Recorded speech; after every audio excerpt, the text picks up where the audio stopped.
Hi అండి, అందరికీ నమస్కారం అండి. ఫ్రెండ్స్, ఇప్పుడు అందిన వార్త. ఇక ప్రభుత్వ ఉద్యోగులకు సుప్రీంకోర్టు సంచలన తీర్పు అంటూ అప్డేట్ అయితే రావడం జరిగిందండి. అయితే ఇందుకు సంబంధించిన వివరాలు అయితే మన వీడియోలో తెలుసుకుందామండి. వీడియో మాత్రం ఎక్కడా స్కిప్ చేయకుండా చూడండి ఫ్రెండ్స్, అప్పుడే మనకి పూర్తి సమాచారం అయితే తెలుస్తుంది. ఇక లేట్ చేయకుండా టాపిక్లోకి వెళ్ళిపోదాము. ఇక ప్రభుత్వ ఉద్యోగుల మరణాంతరం వారి కుటుంబ సభ్యులకు కల్పించే కారుణ్య నియామకాలపై సుప్రీంకోర్టు సంచలన తీర్పునిచ్చింది. కారుణ్య నియామక ప్రాతిపాదికన ఒక్కసారి ఉద్యోగాన్ని అంగీకరించిన తర్వాత తమకు అర్హత ఉన్నా అంతకంటే ఉన్నత పదవి కావాలని కోరుతూ దరఖాస్తు చేసుకోవటానికి వీల్లేదని కోర్టు స్పష్టం చేసింది.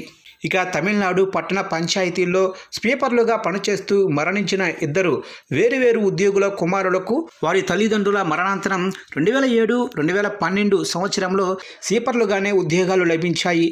ఇక వారు ఉద్యోగంలో చేరే సమయంలో ఎలాంటి అభ్యంతరం తెలపకుండా ఆ కొలువుల్లో చేరారు.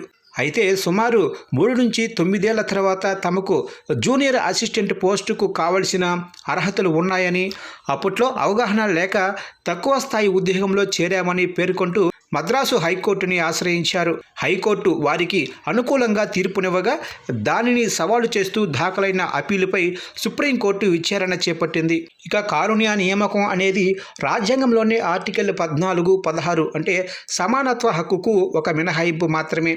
కుటుంబ పెద్దను కోల్పోయి ఆర్థిక సంక్షేమంలో ఉన్న కుటుంబానికి తక్షణ భరోసా ఇవ్వటమే దీని ఉద్దేశం. ఇది ఒక హక్కు కాదు, లేదా కెరియర్ అభివృద్ధి కోసం ఇచ్చే అవకాశం కాదు. అభ్యర్థికి ఉన్న పదవికి కావాల్సిన విద్యా అర్హతలు ఉన్నప్పటికీ ఖాళీలు ప్రభుత్వ నిబంధనల ప్రకారమే తదుపరి నియామకం జరుగుతుంది. అర్హత ఉంది కదా అని ఉన్నత పదవిని డిమాండ్ చేసే హక్కు అభ్యర్థికి ఉండదు. ఉద్యోగంలో చేరిన చాన్నాళ్ల తర్వాత అంటే 3 నుంచి 9 ఏళ్లు కోర్టును ఆశ్రయించటాన్ని సుప్రీంకోర్టు తప్పుబట్టింది. వేరే ఒకరికి నిబంధనలకు విరుద్ధంగా ఉన్నత పదవి ఇచ్చారు కాబట్టి మీకు ఇవ్వాలి అనే వాదనను కోర్టు తోసిపుచ్చింది. ఒక అధికారి చేసిన తప్పును మరొకరికి వర్తింప చెయ్యమని కోర్టులు ఆదేశించలేవని చెప్పింది. తప్పును పునరావృతం చేయలేమని స్పష్టం చేసింది. ఇక ఈ తీర్పుపై న్యాయ నిపుణులు స్పందిస్తూ ఇది ప్రభుత్వ నియామక ప్రక్రియల సమగ్రతను కాపాడుతుందని పేర్కొన్నారు.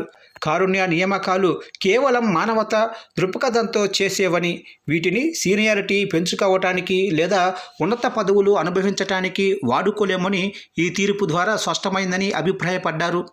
మద్రాసు హైకోర్టు ఇచ్చిన పాత తీర్పును కొట్టవేస్తూ పిటిషన్లను సుప్రీంకోర్టు డిస్మిస్ చేసింది.